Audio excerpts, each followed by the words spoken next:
এই কাহিনীটা আজকে থেকে 28 বছর আগের, যখন সুইজারল্যান্ড নামে একটা রাষ্ট্রে ছেয়ে গেছে ঘোর অন্ধকার আর অভিশাপ। আর দিনে দিনে সেই অভিশাপের অন্ধকারে মরতে থাকে সেই রাজ্যের অসহায় মানুষ। সেই অন্ধকারের মাত্রা এতটাই বেড়ে যায় যে সেই রাজ্যের জন্য কাল বয়ে নিয়ে আসে সেই অভিশাপ। আর দিন দিন রাজ্যে কমতে থাকে মানুষ, আর লেগে যায় মরণের হাহাকার। রাজা সাহেব, দেশে তো দিন দিন অভাব অনটন রোগের মাত্রা বাড়াই চলতেছে। প্রিয় মন্ত্রী, এই অভিশাপ কাটিয়ে ওঠার আমাদের উপায় কি? রাজা সাহেব, আমাকে এই অভিশাপ কাটানোর একটা উপায় আছে। আমাকে এখনই নানি বাড়ি পুরোহিতের কাছে যাইতে হইব। পুরোহিত, কেরে আমার 25 সেকেন্ডের ধর্মঙ্গ করলো, পরে আমি অভিশাপ দিয়ে দিমু।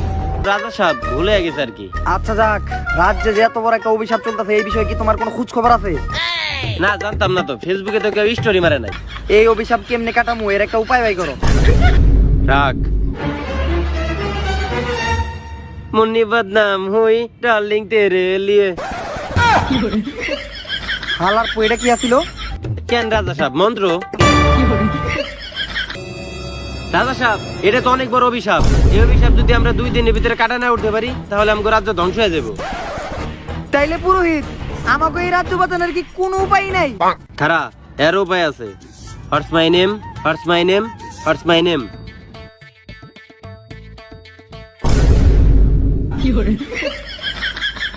এই নে। এইটা কি? নটকন আর পুদিনা পাতা। তুই এটা কইলে আমি বাসার থেকে নিয়ে আইতাম। এইটার লিগা what's my name, what's my name, what's my name, এত কাহিনী করার কি দরকার? এটা কোনো সাধারণ পুদিনা পাতা নটকন না। মঙ্গলবার দিন তুই তোর বাম নাকের একটু ময়লা এই জায়গায় নিয়া এটার ভিতরে বইরা তুই পানিতে ফেলাই দিবি।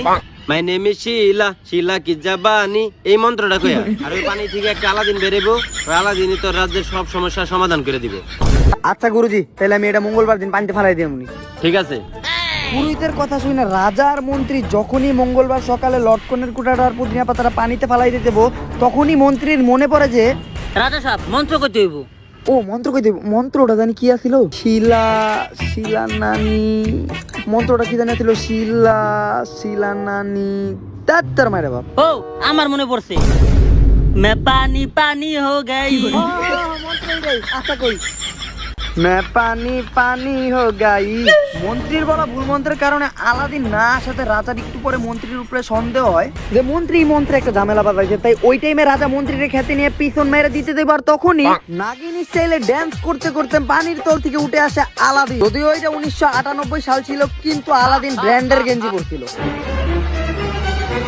অলৌকিক শক্তিওয়ালা আনোয়ার হোসেন আলাদিন, আপনি কি চান কাকা? একবার খালি হুকুম করে দেখেন কাকা। যেহেতু আমার কোনো রানী, একটা রানী চেয়ে নিতে বলে গিয়া। ভালো আইডিয়া। আচ্ছা তাহলে আনোয়ার হোসেন আলাদিন, যেহেতু আমার কোনো রানী নাই, তাই আমার লাগে একটা রানীর ব্যবস্থা করে। আচ্ছা ঠিক আছে, আপনি আমার কাকা হয়ে আমার একটা হুকুম করছেন, আমার তো পালন করতে হবে। আচ্ছা আমি নিয়ে আইতাছি। যদিও আলাদিন রাজার কথা শুনে রানী আইনা দেয়, কিন্তু আলাদিনের কাম ছিল একেবারে উল্টা পাল্টা। আলাদিনের ভিতরে মেল ফিমেলের নলেজ একদমই ছিল না। রাজার প্রথম দিকে আলাদিনের কাজের উপর সন্দেহ থাকলেও মন্ত্রীর কথা শুনে আলাদিনরা রাজা নিজের রাজ্যের উন্নয়নের জন্য রাইখা দেয়। আর সেই থেকেই শুরু হয় আলাদিনরা টিকটকারের কাহিনী। নিজের অভিশাপ কাটানোর পাশাপাশি আলাদিন রাজার নতুন বাড়ি দেয়, নতুন মারুতি গাড়ি দেয়, আর আকু দেওয়ার জন্য রাজারে পাকা টয়লেটও দেয়। কিন্তু রাজার তো খেতে একদম। মূল সমস্যাটা ছিল কি, মাঝে মাঝে রাজ্যে আলাদিনকে খুঁজে পাওয়া যেত না। মন্ত্রী, আনোয়ার হোসেন আলাদিন কই? রাজা সাহেব, ওরা তো মাঝে মাঝে খুঁজে পাওয়া যায় না।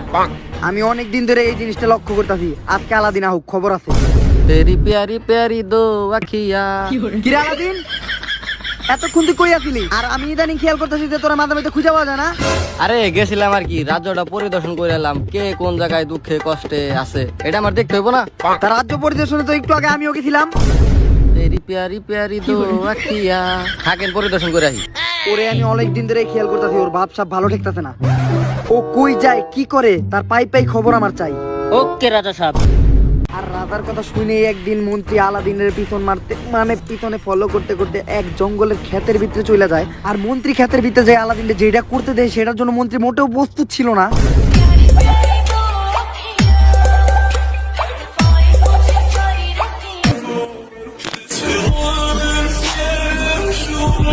মন্ত্রী সেটা দেখে এত ভয় পেয়ে যায় যে মন্ত্রী দৌড়ে আবার রাজার কাছে চলে যায়। রাজা সাহেব, রাজা সাহেব, আমি একটু আগে যা দেখলাম ওটা পুরো পৃথিবীতে আমি আজ পর্যন্ত কারো করতে দেখি নাই।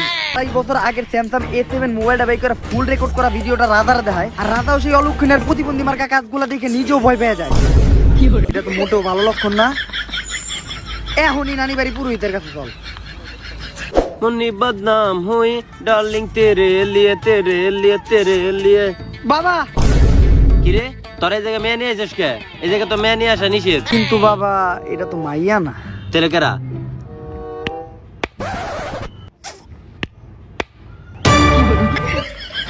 তেলে ঠিক আছে।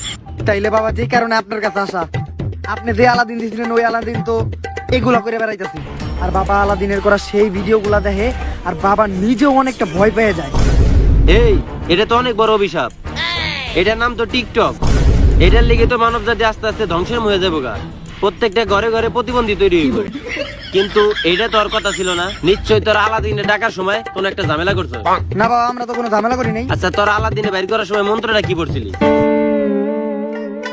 मैं पानी पानी हो गई। হালালবু তোর আমি মন্ত্র কইতে কইছি মাইনে আমি শিলা শিলা কি যাবানি। তুই রে কি মন্ত্র কইছস? এই জন্য আলাদিনের একটা টিকটক অভিশাপ লাগছে। তুই আমার কাছে চাইতে তো দেরি করলি কে? তুই এটা আগে কবি না? হালার পোলা, নিজের বহার জায়গাতে চেঞ্জ করছিস, সেটা কি ফেসবুকে আপডেট দিয়ে রাখছিলে নাকি? কেন ইমতে তো স্টোরি মারছিলাম। তোমার মতো সবার কি বউ বিদেশ নাকি? আচ্ছা বাবা, এই অভিশাপ থেকে আমাকে মুক্তি পাওয়ার উপায় কি? নাইলে তো আমাকে আগামী প্রজন্ম প্রতিবন্ধী তৈরি হইব। এর উপায় আছে। ও বেবি ডল মে সনে দি।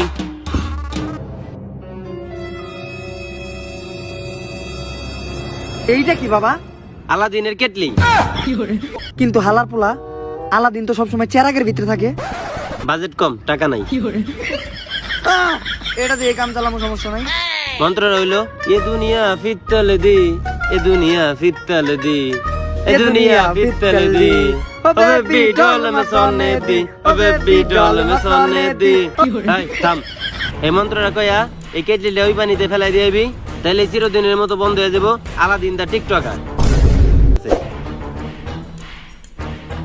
আলাদিন, তুমি ইদানিং প্রতিবন্ধীমূলক কাজ করতেছো, আমি এটার খবর পাইছি। এটা কিন্তু আমার লগে পুরোপুরি দুর্নীতি করা হইতাছে। আমি আপনারা সবই দিছি, আর আমি কি প্রতিবন্ধী মার্কা কাম করছি? এইভাবে নাচা কি প্রতিবন্ধী মার্কা কাম? লিপসিং করা কি প্রতিবন্ধী মার্কা কাম? এটা করা কি প্রতিবন্ধী মার্কা কাম? এত কিছু জানি না। আজকে যদি আমি তোর বার্তা দেই, তাইলে ভবিষ্যতে আমাকে প্রতিটা ঘরে ঘরে প্রতিবন্ধী টিকটকার পয়দা হইব। তাই বাবার কথা মতো আমার চলতে হইব। এই যে আলাদিনের কেতলি। কিন্তু মন্ত্রী, মন্ত্রটা জানি কি আছিল? মন্ত্র বেবি বেবি বেবির মায়ের বাপ। রাজা সাহেব আমার মনে আছে। উলালা উলালা উলালা উলালা। রাজা, তুই কিন্তু আমার লগে এটা একদমই ঠিক করলি না। আমি তোর অভিশাপ দিয়ে যাইতেছি। দীর্ঘ 28 বছর পর আমাদের দেশের প্রত্যেকটা প্রজন্ম হইব টিকটকার। প্রত্যেকটা ঘরে ঘরে প্রতিবন্ধী টিকটকার জন্ম নিব। টিকটক জিন্দাবাদ। উলালা উলালা উলালা উলালা আবে জবা হো গই। আর এইভাবে ভুল মন্ত্র পড়ে রাজা চিরদিনের জন্য আলাদিনকে কেতলিতে বলে পানির ভিতর বন্দি করে দেয় আলাদিন। তো আলাদিন না থাকলে আলাদিনের দেয়া সেই অভিশাপ জাতির গায়ে এমন ভাবে লাগে যে জাতি পরিণত হয় প্রফেশনাল টিকটকার। আর ঘরে ঘরে জন্ম নেয় হাত পা থাকা মানসিক প্রতিবন্ধী যারা করতে থাকে টিকটক। আর 28 বছর পর টিকটক পৃথিবীর 1 নাম্বার প্ল্যাটফর্ম হিসেবে পরিণত হয়।